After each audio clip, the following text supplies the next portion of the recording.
This is step 5 of the How to Quit Your Job Field Manual, and we're talking about exit strategies.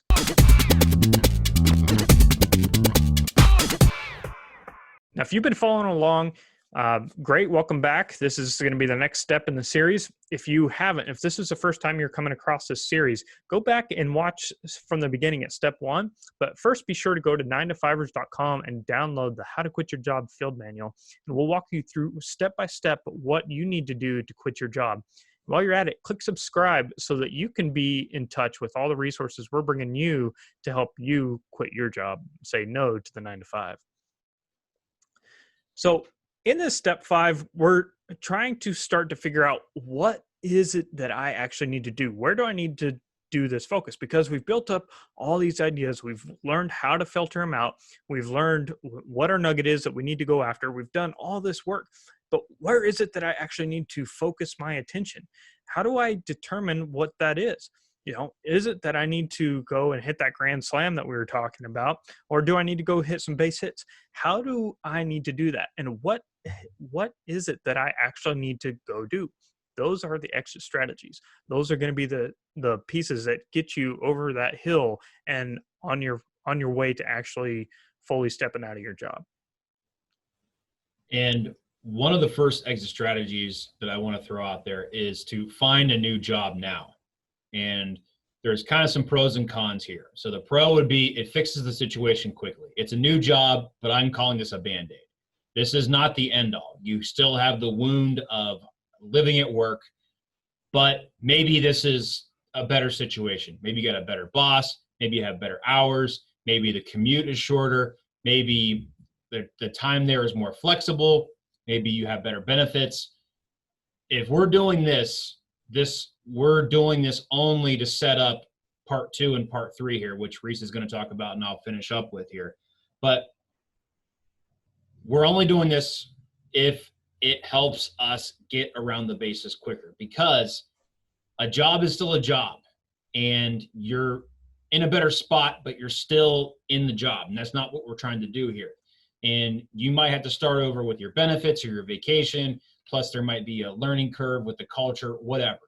And you might have to focus a little bit on the job itself instead of just staying status quo and being able to focus on some passive or active incomes, which is what we're going to get to in a second. But another scary thing that could potentially happen here is that if you find a new job and it's just like way better and it's just like, man, the boss is so nice and I love my new office and blah, blah, blah, there's a potential that you can be getting here, which is called golden handcuffs. And this is a very, very bad situation to be in. A good job is a bad situation to be in. And I know that sounds stupid to say, but I got out of my job because I hated my job.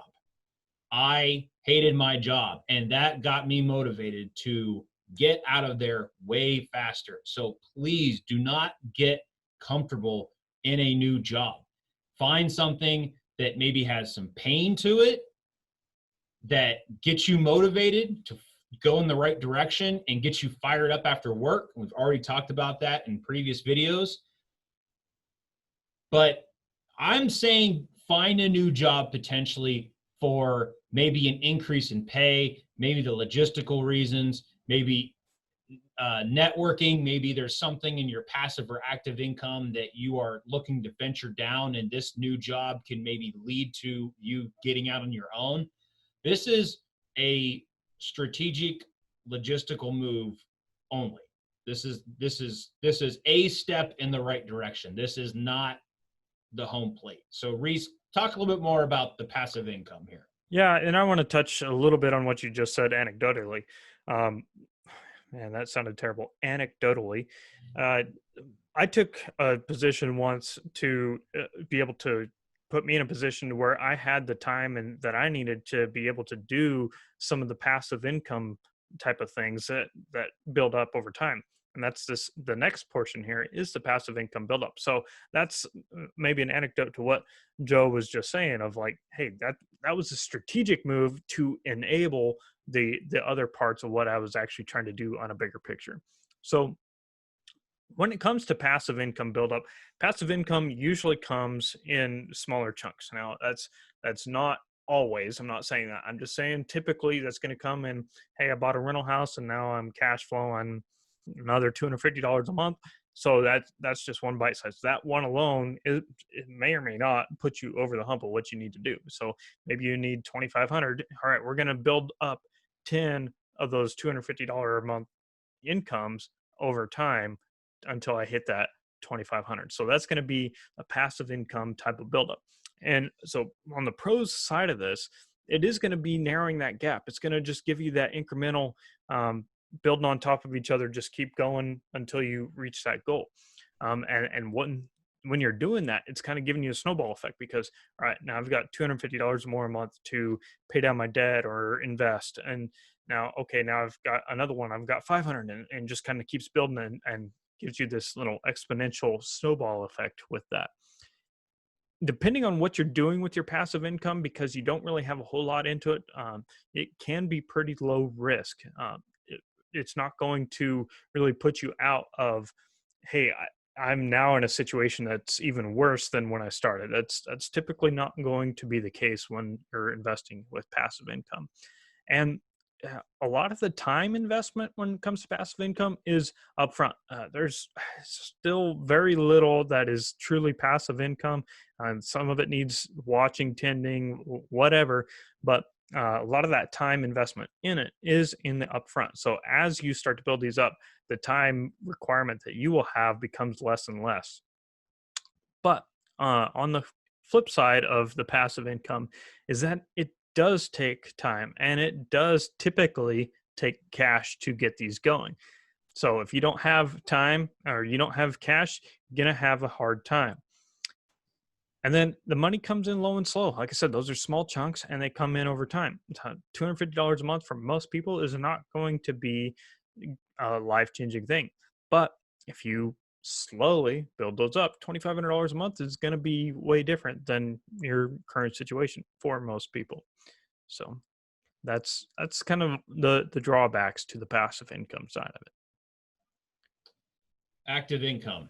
Now we want to make sure we are not confusing this with a new job. Yes, active income equals you trade time for money. But what we're trying to do here is we're doing something that we actually want to do. This is better than any job. This is a waypoint on the path to your ideal preferred life. And this is going to be a big move forward in cash and enjoyment in your life. And the stereotypical example of this would be flipping a house. So you can't really flip houses without and just sit on your couch and do nothing. You have to actively go out there, find the lead, vet it, and then put in the effort, buy the property to discount, add the value through rehabbing and remodeling, and then sell it again for the profit on the back end. And once that profit is done and you get that check, the cash stops after that. It's active income. So you are only getting paid when you are working. And this is more of the home run aspect of trying to get around those bases. The passive income is more of the base hit, the $250 a month type of stuff. And we're just kind of breaking down the pros and cons of each. Like, what should I be doing? You guys, you're probably asking yourself, what should I be doing? Should I be focusing on passive income? Should I be focusing on active income? Well, knowing the pros and cons of each one of these is really important. And the cons of active income is this could be a bad venture if you don't vet it properly. And we need to go back to our Strength Finders 2.0, our color personalities, our DISC test, and just going through our past jobs. This is the guide, this is the compass to screen through different active income potentials of, should I pass or should I play with this? Should I run an experiment on this? And you could put in a lot of time and effort and get zero results when it comes to dollar figures. You're always going to learn a lesson. And like I said in the last video, it took me 7 swings or 7 different active income tries to get the heck out of my job, but I did it. And I had 0 results, financial results, 7 times. But every time I went to bat and I tried something, I learned from it. And You could start out liking something and end up hating it. But remember that active income is going to be you going out on your own venture, starting your own business, or flipping houses, something that requires your full time and attention. And that might mean that you need to get a different primary job or go down to part time. But that's why we put this one last, because this one requires the most amount of time of all three of these. And you kind of want to make sure that, okay, can I get myself in a different job that is going to free up more of my time so that I can focus on passive incomes and active incomes? And you might need a big chunk of starting capital to get this active income ball rolling, starting a business, flipping something. And that comes in through being very wise with your money, and also maybe having a couple passive income avenues rolling in. You know, if you have $250 here, $250 there, if money comes up tight 1 month to the next in your active income business, having an extra $500 coming in from a passive income stream is going to help out a lot. And it's not something that you actively have to work at either. So there's a reason why we put these in 1, 2, 3 order, because the active income, that's when you're almost there, or you're going to make the biggest strides moving forward. So Reese, why don't you give us some takeaways here? Yeah. The big picture here is that you just got to try something. And I don't mean just dip your toe in the water. You can't dip your toe in the water and say that you don't like swimming.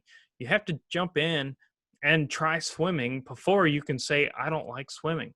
So that doesn't mean that, I went and I looked up a bunch of real estate and I just don't like investing in rentals. That, like, if you're really considering it, try it, go all in, make it happen, and see, like, actually learn all the ins and outs, because you don't know what you don't know until, and I'm not saying that you're ignorant, that you're incompetent and not capable. I'm just saying there are things that you learn along the way once you jump in and start trying it that you just can't learn any other way.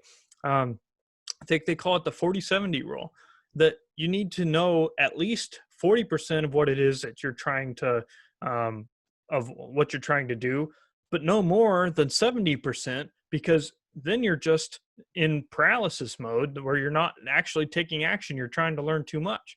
So that's where you need to get to, 40-70. No more, no less. And let's go. Let's take some action. Let's try two new things, and let's let the experiment run. Let's let it run so that we can learn, so we can know what things to change, what things to tweak, and actually make it a whole functioning system work for us.